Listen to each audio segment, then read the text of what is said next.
রাজধানীর হযরত শাহজালাল আন্তর্জাতিক বিমানবন্দরে অব্যবস্থাপনা ও যাত্রী হয়রানির অভিযোগ নতুন কিছু নয়। প্রায়ই এমন দৃশ্য দেখতে পাওয়া যায় সামাজিক যোগাযোগ মাধ্যমে। বিগত সরকারের আমলেও শাহজালাল বিমানবন্দরে প্রবাসী ও যাত্রী হয়রানির ভুরি ভুরি অভিযোগ উঠে এসেছিল সামাজিক যোগাযোগ মাধ্যম ও গণমাধ্যমগুলোতে। আওয়ামী লীগ সরকার পতনের পর অন্তর্বর্তীকালীন সরকার কিছুটা সংস্কার করতে পারলেও সেটা পুরোপুরি যাত্রীদের কাছে আশাব্যঞ্জক নয় বলে ধারণা বিশেষজ্ঞদের। সম্প্রতি হযরত শাহজালাল বিমানবন্দরে যেন এক সিনেমার দৃশ্য দেখা গেল। হোভারবোর্ডে দাঁড়িয়ে এক প্রান্ত থেকে আরেক প্রান্ত ছুটে চলেছেন একজন ব্যক্তি। সেবায় কোনো ত্রুটি দেখলে তাৎক্ষণিক ব্যবস্থা, প্রয়োজনে করছেন জরিমানাও। হয়রানির প্রতীক হয়ে ওঠা হযরত শাহজালাল আন্তর্জাতিক বিমানবন্দরে এখন বইছে পরিবর্তনের হাওয়া। যাত্রীদের মুখে মুখে এখন একটাই নাম, ম্যাজিস্ট্রেট নওশাদ। দায়িত্ব নেওয়ার পরপরই ম্যাজিস্ট্রেট নওশাদের হাতের ছোঁয়ায় বদলে দিতে শুরু করেছে পুরো এয়ারপোর্ট।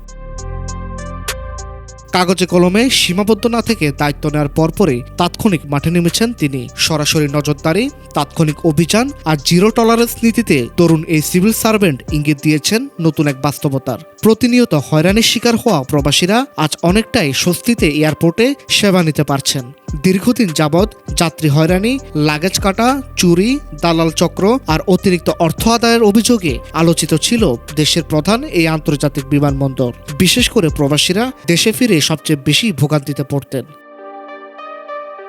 তবে সাম্প্রতিক সময়ে সেই নেতিবাচক অভিজ্ঞতা থেকে ধীরে ধীরে বেরিয়ে আসছে বিমানবন্দরটি। আর এই পরিবর্তনের কেন্দ্রবিন্দুতে রয়েছেন এয়ারপোর্ট ম্যাজিস্ট্রেট নওশাদ খান।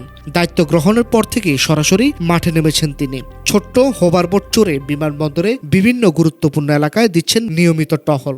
যাত্রীদের সঙ্গে কথা বলছেন, শুনছেন তাদের অভিযোগ। ম্যাজিস্ট্রেটের এমন কার্যক্রম দেখে অনেকেই সামাজিক যোগাযোগ মাধ্যমে মন্তব্য করেছেন, দেশের প্রত্যেক সরকারি কর্মকর্তা যদি ওনার মতো দায়িত্বশীল এবং স্মার্ট পদ্ধতিতে কাজ করেন তাহলে শীঘ্রই বদলে যাবে বাংলাদেশের চিত্র।